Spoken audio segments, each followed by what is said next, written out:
Indian ജനാധിപത്യത്തിൻ്റെ ഏറ്റവും പ്രധാനപ്പെട്ട ഭാഗമായ 18ാം ലോക്സഭാ തിരഞ്ഞെടുപ്പ് നടക്കുന്ന കാലമാണിത്. ഈ ഒരു അവസരത്തിൽ ഇന്ത്യയുടെ തെരഞ്ഞെടുപ്പ് ചരിത്രത്തെപ്പറ്റി നമുക്കൊന്ന് പരിശോധിക്കാം. 1947 ഇന്ത്യ സ്വതന്ത്രമായതിനപ്പുറം ആദ്യത്തെ തെരഞ്ഞെടുപ്പ് ഉണ്ടാവുന്നത് 1951-52 കാലത്താണല്ലോ. അങ്ങനെ 1951 ആദ്യ തെരഞ്ഞെടുപ്പിൽ നെഹ്റുവിൻ്റെ നേതൃത്വത്തിലുള്ള കോൺഗ്രസ് വളരെ വലിയ വിജയമാണ് നേടുന്നത്. 48 മില്യൺ അല്ലെങ്കിൽ 45% വോട്ട് വിഹിതം നേടിക്കൊണ്ട് 489 സീറ്റുകളിൽ 364 കോൺഗ്രസ് അന്ന് വിജയിക്കുകയുണ്ടായി. പ്രതിപക്ഷ പാർട്ടികളെക്കാൾ 4 മടങ്ങധികമായിരുന്നു അന്ന് കോൺഗ്രസിൻ്റെ വോട്ട് വിഹിതം എന്ന് പറയാം. അതിനപ്പുറം 1957 രണ്ടാമത്തെ ലോക്സഭാ തെരഞ്ഞെടുപ്പ് ഉണ്ടാവുന്നത്. വീണ്ടും ജവഹർലാൽ നെഹ്റുവിൻ്റെ നേതൃത്വത്തിൽ തന്നെ കോൺഗ്രസ് തെരഞ്ഞെടുപ്പിനെ നേരിടുന്നു. ഇത്തവണ 58 മില്യൺ അല്ലെങ്കിൽ 48% വോട്ട് നേടിക്കൊണ്ട് കോൺഗ്രസ് ആകെയുള്ള 494 സീറ്റിൽ 371 വിജയിക്കുകയുണ്ടായി. ഈ തിരഞ്ഞെടുപ്പിൽ കഴിഞ്ഞതിനേക്കാളും 2.8% വോട്ടിൻ്റെ വർധനവ് കൂടി കോൺഗ്രസിനുണ്ടായി. അപ്രകാരം പ്രതിപക്ഷ മേഖലകളെക്കാളും 5 മടങ്ങ് വോട്ട് വിഹിതം ഇത്തവണ കോൺഗ്രസിനുണ്ടായി. 1962 വീണ്ടും തെരഞ്ഞെടുപ്പെത്തി. വീണ്ടും നെഹ്റുവിൻ്റെ കോൺഗ്രസ് തന്നെ വിജയിക്കുകയുണ്ടായി. 494 സീറ്റുകളിൽ 361 സീറ്റുകളാണ് ഇത്തവണ കോൺഗ്രസ് നേടിയത്. 45% വോട്ട് വിഹിതവും കോൺഗ്രസ് അന്ന് നേടുകയുണ്ടായി.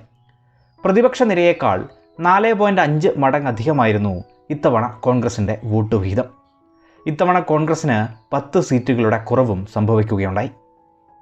ഇതിനപ്പുറം ജവഹർലാൽ നെഹ്റു 1964 മരണപ്പെടുകയും ലാൽ ബഹദൂർ ശാസ്ത്രി അധികാരത്തിലെത്തുകയും ഒക്കെ ചെയ്തു.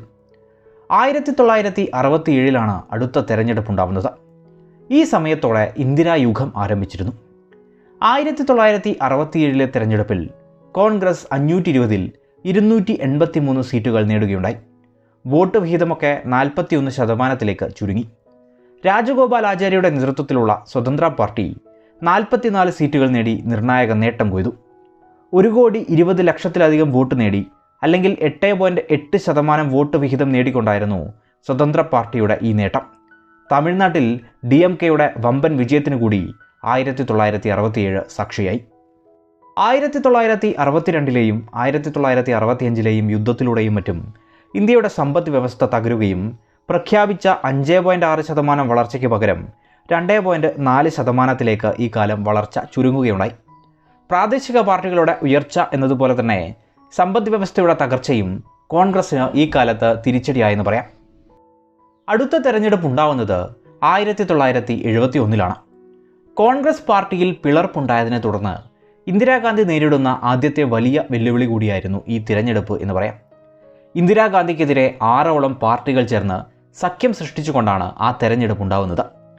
ഇന്ദിരയെ എങ്ങനെയെങ്കിലും താഴെ ഇറക്കൂ എന്ന രീതിയിൽ മുദ്രാവാക്യങ്ങൾ മുഴങ്ങിയ ആ തെരഞ്ഞെടുപ്പിൽ എന്നാൽ ഇന്ദിര കോൺഗ്രസിനുണ്ടായ പിളർപ്പിനെ തരണം ചെയ്ത് 520-ൽ 352 സീറ്റുകൾ നേടി വമ്പൻ വിജയം നേടുകയുണ്ടായി.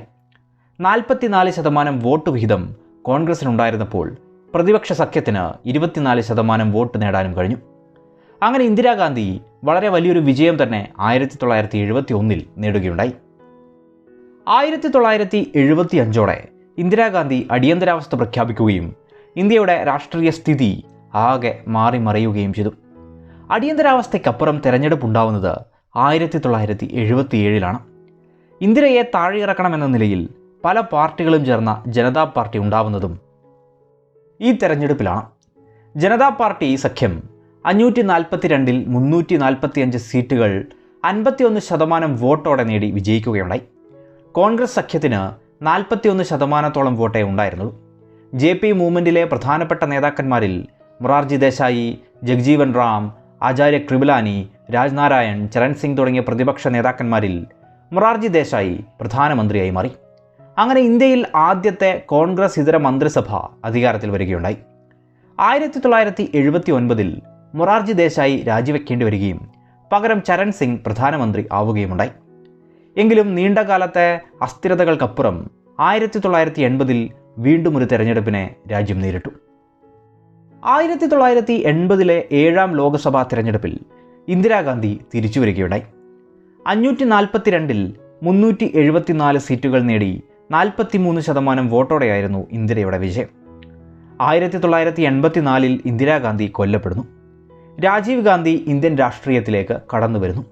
തുടർന്നുള്ള തെരഞ്ഞെടുപ്പിൽ 542 414 സീറ്റുകൾ നേടിക്കൊണ്ട് കോൺഗ്രസ് ചരിത്രത്തിലെ തന്നെ ഒരു വലിയ അതിഗംഭീര വിജയം നേടുകയാണ്. 49% വോട്ട് വിഹിതവും ഇത്തവണ നേടുകയുണ്ടായി. 1989 അടുത്ത തിരഞ്ഞെടുപ്പുണ്ടാവുന്നത്. ബൊഫേഴ്സ്, ശ്രീലങ്കൻ വിഷയം, പഞ്ചാബിലെ പ്രശ്നങ്ങൾ തുടങ്ങി പലതും കോൺഗ്രസിന് തിരിച്ചടിയാവുന്നു. 40% വോട്ടോടെ 542 197 സീറ്റുകൾ ജയിച്ച് കോൺഗ്രസ് ഏറ്റവും വലിയ ഒറ്റക്കക്ഷിയൊക്കെ ആയെങ്കിലും തെരഞ്ഞെടുപ്പിനപ്പുറം VP സിംഗിൻ്റെ നേതൃത്വത്തിലുള്ള ഒരു കൂട്ടുകക്ഷി ഗവൺമെൻറ് സൃഷ്ടിക്കപ്പെടുകയാണ് ഉണ്ടായത്. ഇവിടെ LK അദ്വാനി നയിച്ച BJP 11% വോട്ടോടെ 85 സീറ്റുകൾ നേടുകയുണ്ടായി. ഏതായാലും രഥയാത്രയുമായി ബന്ധപ്പെട്ട ബീഹാർ മുഖ്യമന്ത്രി ലാലു പ്രസാദ് യാദവിൻ്റെ നടപടികളെ VP സിംഗ് പിന്തുണച്ചതോടെ BJP പുറത്തുനിന്നുള്ള പിന്തുണ പിൻവലിക്കുകയും അതോടെ 1990 നവംബറിൽ VP സിംഗിന് പ്രധാനമന്ത്രി സ്ഥാനം നഷ്ടപ്പെടുകയുണ്ടായി. അതിനെ തുടർന്ന് ചന്ദ്രശേഖർ ചുരുങ്ങിയ കാലം പ്രധാനമന്ത്രിയൊക്കെ ആവുകയുണ്ടായി. എങ്കിലും ഭൂരിപക്ഷം ഇല്ലാത്തതുകൊണ്ട് തന്നെ വീണ്ടും തെരഞ്ഞെടുപ്പിലേക്ക് രാജ്യം ചെന്നെത്തി. അങ്ങനെ 1991 വീണ്ടും ഒരു ലോക്സഭാ തിരഞ്ഞെടുപ്പ്. തെരഞ്ഞെടുപ്പിനിടെ രാജീവ് ഗാന്ധി കൊല്ലപ്പെടുന്നു. തെരഞ്ഞെടുപ്പിൽ കോൺഗ്രസിന് 542 244 സീറ്റുകൾ ലഭിക്കുകയും മറ്റ് പാർട്ടികളുടെ പിന്തുണയോടെ കോൺഗ്രസ് അധികാരത്തിലേക്ക് എത്തുകയുമുണ്ടായി. പ്രധാനമന്ത്രി PV നരസിംഹറാവു. തുടർന്ന് 1996 11ാം ലോക്സഭാ തെരഞ്ഞെടുപ്പ്. തിരഞ്ഞെടുപ്പിൽ BJP ഏറ്റവും വലിയ ഒറ്റക്കക്ഷിയാവുന്നു. 20% വോട്ട് വിഹിതത്തിൽ 161 സീറ്റുകൾ BJP ഇത്തവണ നേടുന്നുണ്ട്. കോൺഗ്രസ് 28.8% വോട്ട് വിഹിതം നേടിയെങ്കിലും 140 സീറ്റിലേക്ക് ചുരുങ്ങുന്നു. അടൽ ബിഹാരി വാജ്പേയി 16 ദിവസം പ്രധാനമന്ത്രിയായി വന്നെങ്കിലും ഭൂരിപക്ഷം തെളിയിക്കാനാവാതെ രാജിവെക്കേണ്ടി വരികയുണ്ടായി. തുടർന്ന് 13 പാർട്ടികൾ ചേർന്ന് യുണൈറ്റഡ് ഫ്രണ്ട് ഒക്കെ ഉണ്ടാവുകയും HD ദേവഗൗഡ പ്രധാനമന്ത്രിയാവുകയും ചെയ്തു. VP സിംഗും ജ്യോതി ബസുവും പ്രധാനമന്ത്രിയാവാൻ വിസമ്മതിച്ചതോടെയായിരുന്നു HD ദേവഗൗഡ പ്രധാനമന്ത്രി സ്ഥാനത്തേക്ക് എത്തുന്നത്. അതിനപ്പുറം IK ഗുജ്റാളും പ്രധാനമന്ത്രിയാവുകയുണ്ടായി. ഏതായാലും 1998 ഈ സഖ്യം തകരുകയും രാജ്യം വീണ്ടും ഒരു തെരഞ്ഞെടുപ്പിലേക്ക് പോവുകയുമുണ്ടായി. വീണ്ടും ഭൂരിപക്ഷമില്ലാത്ത ഒരു തെരഞ്ഞെടുപ്പ് കൂടിയാണ് ഉണ്ടായത്. 182 സീറ്റുകൾ നേടി BJP കൂട്ടുകക്ഷി ഭരണം അടൽ ബിഹാരി വാജ്പേയിയുടെ നേതൃത്വത്തിൽ കൊണ്ടുവന്നെങ്കിൽ പോലും അധികം താമസിയാതെ അത് തകർന്നു. അതോടെ 1999 രാജ്യത്ത് വീണ്ടും തെരഞ്ഞെടുപ്പിൽ 182 സീറ്റുകൾ വീണ്ടും BJP നേടുകയുണ്ടായി. അടൽ ബിഹാരി വാജ്പേയിയുടെ നേതൃത്വത്തിലുള്ള NDA സർക്കാർ ഇത്തവണ അധികാരത്തിലെത്തുന്നു. അതിനപ്പുറം അടുത്ത തെരഞ്ഞെടുപ്പ് എത്തുന്നത് 2004 അങ്ങനെ 14ാം ലോക്സഭാ തെരഞ്ഞെടുപ്പിൽ കോൺഗ്രസ് തിരിച്ചു വരുന്നു. BJPക്ക് സീറ്റുകൾ നഷ്ടപ്പെടുകയും കോൺഗ്രസ് സീറ്റുകൾ നേടിയെടുക്കുകയും ചെയ്യുന്നു. 145 സീറ്റുകൾ നേടി കോൺഗ്രസ് മുന്നേറ്റം നടത്തുന്നു. മറ്റു പാർട്ടികളുടെ പിന്തുണയോടെ UPA അധികാരത്തിലേക്ക്. മൻമോഹൻ സിംഗ് ഇന്ത്യയുടെ പ്രധാനമന്ത്രിയാവുകയും ചെയ്തു. തുടർന്ന് തെരഞ്ഞെടുപ്പ് 2009 കോൺഗ്രസ് നില ഇത്തവണ മെച്ചപ്പെടുത്തുന്നു. 29% വോട്ട് നേടി 206 സീറ്റുകളിൽ അവർ വിജയിക്കുന്നു. അങ്ങനെ UPA സഖ്യം 543 322 സീറ്റോടെ വീണ്ടും അധികാരത്തിലെത്തുന്നു. മൻമോഹൻ സിംഗ് രണ്ടാമതും ഇന്ത്യയുടെ പ്രധാനമന്ത്രിയാവുന്നു. തുടർന്നുള്ള തെരഞ്ഞെടുപ്പ് 2014 നരേന്ദ്രമോദിയുടെ നേതൃത്വത്തിലുള്ള BJP 282 സീറ്റുകൾ നേടുന്നു. 31% വോട്ട് വിഹിതമായിരുന്നു ഇവിടെ ഉണ്ടായിരുന്നത്. കോൺഗ്രസ് 44 സീറ്റുകളിലേക്ക് വലിയ രീതിയിൽ തന്നെ ചുരുങ്ങുന്നു. NDA അങ്ങനെ അധികാരത്തിലെത്തുന്നു. നരേന്ദ്രമോദി ഇന്ത്യയുടെ പ്രധാനമന്ത്രിയുമാവുന്നു. NDA സഖ്യം 336 സീറ്റുകളോടെയാണ് ഈ കാലം ഭരണം നടത്തിയത്. തുടർന്നുള്ള തെരഞ്ഞെടുപ്പ് 2019 17ാമത് ലോക്സഭാ തെരഞ്ഞെടുപ്പിൽ നരേന്ദ്രമോദിയുടെ നേതൃത്വത്തിലുള്ള NDA വീണ്ടും വിജയിക്കുന്നു. BJP 303 സീറ്റുകൾ നേടി മികച്ച വിജയം നേടുന്നു. 37% വോട്ട് വിഹിതമായിരുന്നു ഇത്തവണ ഉണ്ടായിരുന്നത്. NDA സഖ്യം 353 സീറ്റുകളോടെ അധികാരത്തിലെത്തുകയും വീണ്ടും നരേന്ദ്രമോദി ഇന്ത്യയുടെ പ്രധാനമന്ത്രിയാവുകയും ചെയ്തു.